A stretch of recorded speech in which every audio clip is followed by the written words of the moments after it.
Ever since primitive times, humans have been using axes to chop wood.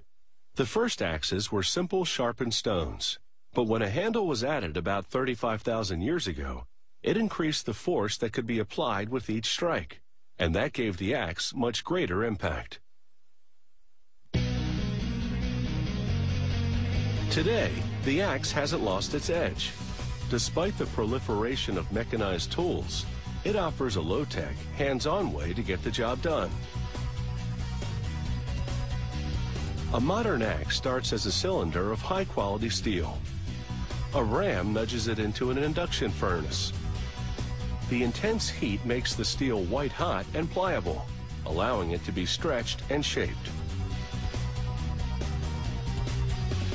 A powerful press then pounds the steel into a series of dies to further define the axe profile. A cutter head trims the edges. Operators now transfer the axe to another ram, which presses it into a die to straighten and level it. Then it's on to a revolving rack for a half hour to cool down and harden, just enough so they can be handled. A worker loads dozens of the axes into a tumbler. They are tossed about with tiny steel pellets, and the resulting friction rubs scale from the surface of the steel and also smooths the edges.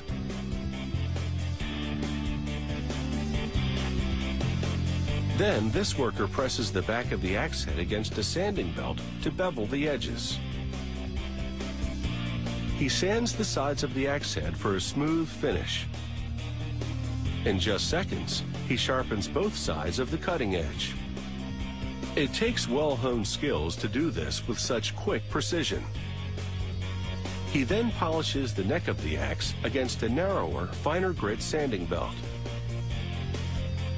And it's time for a dip in a special solution heated to 1500 degrees Fahrenheit. They then quench the red-hot steel in warm oil. The abrupt temperature change hardens the metal, so it's tough enough for any woodchopping job. At the next station, a worker assembles pre-punched leather and plastic rings to build the axe grip.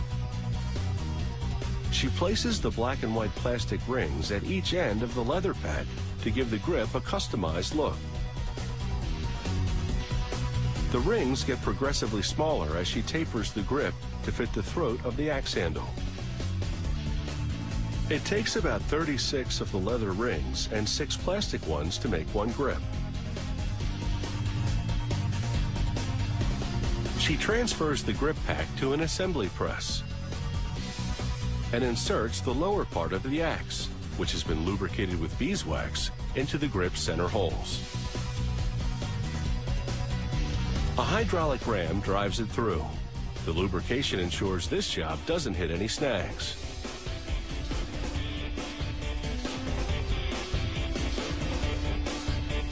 She now flattens metal prongs at the base of the handle to secure the grip.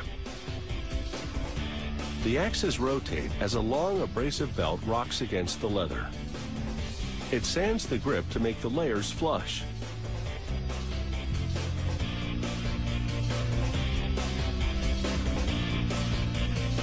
A worker finishes off the job with a particularly aggressive sanding.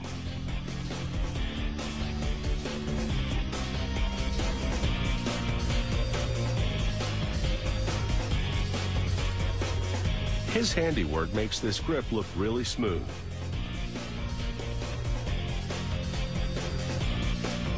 A dip in clear lacquer brings out the grain of the various pieces of leather, and they appear to merge into one.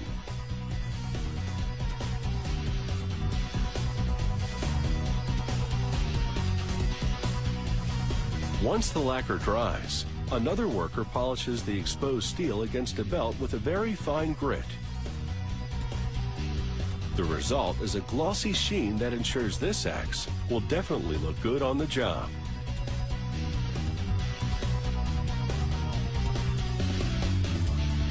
It takes about 2 days to make one of these axes, but they're designed to last a lifetime.